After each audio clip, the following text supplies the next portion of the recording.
नमस्कार दोस्तों, खास मुलाकात में आप सभी का स्वागत है। और जैसा कि आप जानते हैं कि हम हमेशा किसी न किसी खास शख्सियत से इस प्रोग्राम में रूबरू होते हैं। और आज हम जिनसे मिलने जा रहे हैं वो सीईओ हैं दानाश्रम हॉस्पिटल जयपुर के और प्रदेश सचिव है युवा यादव महासभा के। सर, स्वागत है आपका। डॉक्टर एसपी यादव आज हमारे बीच हैं बिकॉज़ ये डॉक्टर भी हैं और युवा समाज को भी डेडिकेट अपना कार्यक्रम रखते हैं। हमेशा किसी न किसी खास एक्टिविटी में भाग दौड़ रखती है इनकी।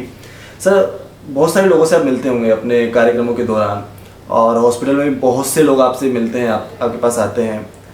तो कभी आपने ऐसा नोटिस किया कभी इन लोगों को या किसी पेरेंट्स को या यंग जनरेशन को कि वो आपके पास आ तो रहे हैं किसी न किसी प्रॉब्लम को लेकर, किसी टेंशन को लेकर, किसी बीमारी को लेकर, लेकिन उनके पीछे की कुछ ना कुछ कहानी और होगी जो या तो उनके परिवार से संबंधित है या उनके करियर से संबंधित है?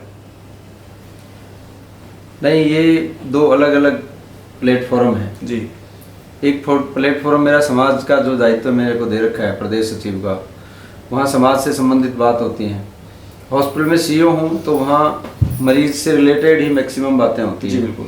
कोई भी आदमी आता है अपने पिताजी का इलाज कराने आता है, पेरेंट्स का इलाज करने आता है। युवा पीढ़ी में जो अभी ठहराव नहीं है, क्योंकि युवा अब बात को सुनने के लिए पूरा तैयार नहीं है। पुराने टाइम में हमने देखा है, मेरा करीब 37-37 साल का अनुभव है इस शिक्षा क्षेत्र में। पहले हर आदमी उस बात को ध्यान से सुनता था, समझता था और फिर रिएक्ट करता था। अब जो युवा आ रहा है वो पहले आते रिएक्ट करता है। बिल्कुल। वो बात सुनता नहीं, वो सुनाने आता है। प्रैक्टिकल है सर। वो यूट्यूब पे, फेसबुक पे, गूगल पे सर्च करके और वो आता है और बात अपनी ऐसे रखता है धड़ाधड़।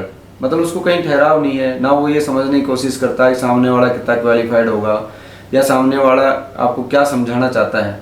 मतलब सबसे पहले अपनी बात वो तेजी से रखता है समझने के बजाय।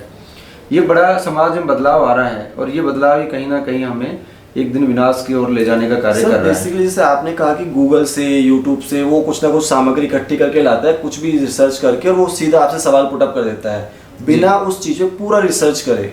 तो ये जो रिसर्च वाली आप बात कहना चाह रहे हैं स्पेशली युवा समाज को, तो क्या आपको लगता है कि पहले जो गुरुकुल था उसमें पूरा ज्ञान दिया जाता था शुरू से लेकर अंत तक, या हमारे जो प्राचीन 90s का दशक था उसमें जो हमारे अध्यापक होते थे वो हर एक चीज़ को बारीकी से समझाते थे, तो क्या वो ज्ञान आज के समय में आना उसका ज़रूरी है? मैं आपको एक छोटी सी बात बताऊं मित्तल जी कि आदमी के सामने मैं एक छोटी सी उदाहरण से आपको समझाता हूं कि सामने आपने एक रसगुल्ला आपके सामने रखा है और आप उसको महसूस कर सकते हो मीठा है, लेकिन प्रैक्टिकली वो कैसे बन रहा है, कैसे बन के आता है और फिर उसको खाते हैं, उसका टेस्ट अलग है। उतना ही यूट्यूब का नॉलेज और प्रैक्टिकल नॉलेज में उतना ही अंतर है। बिल्कुल। गुरुकुल में बच्चे को शिक्षा के साथ साथ संस्कार देने का काम होता था।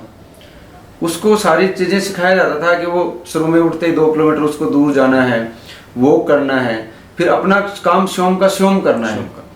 आज आप देखिए बदलाव कि घर में हमारे बच्चे हैं, वो या तो मम्मी पे चिल्लाएंगे या अपनी दादी पे चिल्लाएंगे, मम्मा मेरा टाउल कहाँ है, दादी मेरा ये कहाँ है।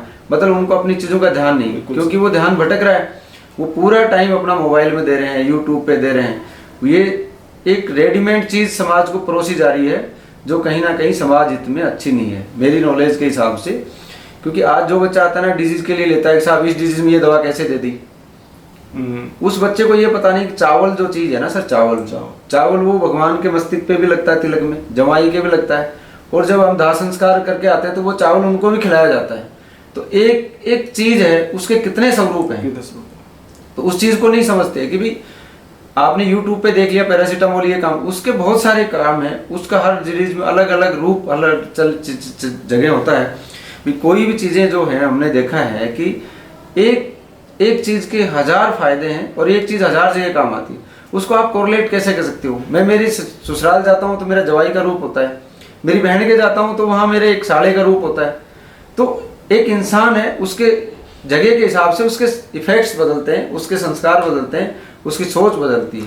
सर, जैसे आप युवा यादव महासभा के प्रदेश सचिव भी हैं, तो उसके जरिए अपने पर्सनली बहुत सारी सामाजिक कार्यक्रमों में आप जाते होंगे, तो वहाँ पे आपको बहुत सारे परिवार भी आपको मिलते हैं साथ में। तो क्या आप महसूस करते हैं वहाँ पे जो आज की टीनेजर्स हैं, बच्चे हों या बच्चियाँ हों, उनका पहनावा है, उनका बोलने का तरीका है, उसमें और जो प्राचीन समय में जो था यानी 90s के टाइम पे जो बच्चे थे उनके जो बोलने का ढंग था या पहनावा था, उसमें आई थिंक आपको कुछ महसूस हुआ फ़र्क कि कुछ अच्छा फ़र्क है या ख़राब है? मैं बंटी जी आपको फ़र्क बताता हूँ कि हम अब जहाँ भी समाज में जाते हैं, पहले भी मैं समाज में जहाँ जाता था तो आदमी, हमारे से कम उम्र का आदमी पैर छूने की पूरी रखता था और सामने वाला उसको ग्रिप करता था, आशीर्वाद देता था। अब तो कोई मेरे दोस्त मुझे मिलाते हैं, सर ये मेरा बेटा है, तो वो तुरंत ऐसे हाथ बढ़ाता है।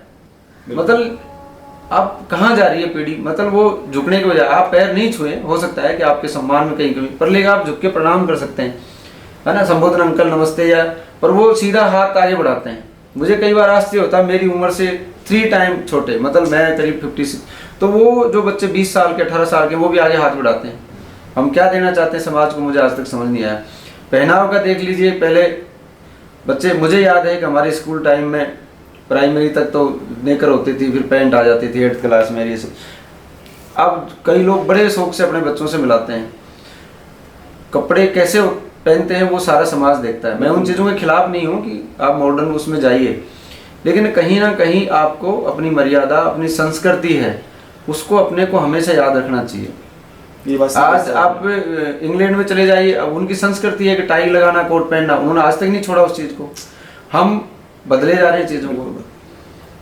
हमारी संस्कृति के अब तिलक लगाना, कलावा पहनना, धोती कुर्ता पहनना और मतलब तहजीब से बात करना, तो वो आई थिंक कहीं ना कहीं मिस हुआ है वो चीज़।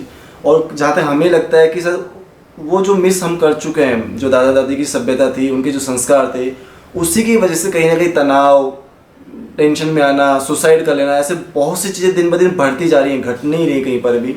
Sir as a doctor, just कुछ परिवार आपसे मिलते हैं आकर, तो अपनी ओबियस बात बीमारी के लिए हॉस्पिटल में आए हैं वो, लेकिन जब वो आपके साथ में बैठते हैं 5 मिनट या 10 मिनट, जो भी टाइम आप दे पाते हैं उनको, इतना टाइम आपके पास होता नहीं है बेसिकली, तो क्या आपको लगता है कि वो जो बच्चा है, जो पेशेंट आपके पास आया हुआ है, आज वो सुसाइड के पॉइंट किया उसने, किसी ने टेंशन की वजह से गोलियाँ खा ली, तो जब आप उसके माता पिता को देखते हैं वहाँ पे कि यार ये बच्चा इतना अच्छा है, इनका परिवार इतना अच्छा है, फिर ये माहौल क्यों?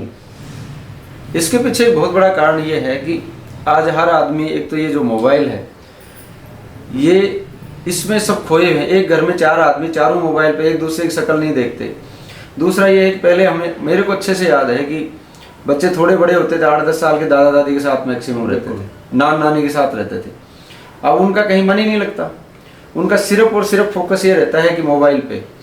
और पहले ये रहता था कि हम जैसे 5 भाई हैं, उनके सबके बच्चे हैं, वो आपस में दोस्त होते थे, बुआ जी के बच्चे आगे, मामा के बच्चे आगे, वो आपस में बातें शेयर करते थे।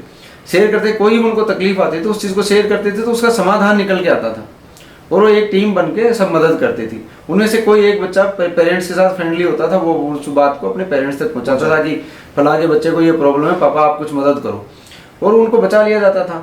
आज संस्कार खत्म हो रहे हैं, एक बच्चे के ऊपर आ रहे हैं हम लोग। आप देख लिए कि ये संस्कृति कहाँ जा रही है। एक बेटा हो गया, उसके बहन नहीं है तो वो नहीं मामा नहीं बन सकता, उसके कोई भांजा नहीं हो सकता, ना वो भात भर सकता, ना वो, तो वो समाज से खत्म हो रहा है।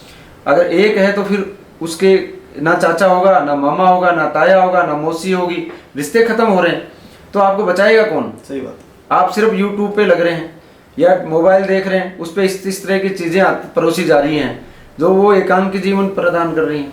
डेफिनेटली काफ़ी हद तक बहुत सी ऐसी चीज़ें हैं जो आपको हमें समझने की ज़रूरत है, और जैसा सर ने आपको बताया कि हमें हर क्षेत्र पे काम करना होगा, बच्चों की साइकोलॉजी के ऊपर भी, उनका जो एजुकेशन लेवल है उस पर भी, कहीं ना कहीं माता पिता को, दादा दादी को, और हमारा जो संयुक्त परिवार था, हमारी जो प्राचीन सभ्यता संस्कृति थी, हमारा अध्यात्म था, उस सबको आज लाने की बहुत ज़्यादा ज़रूरत है। सर आप हमारे शो में पधारे, इसके लिए बहुत बहुत धन्यवाद। जय हिंद, जय भारत। नमस्कार।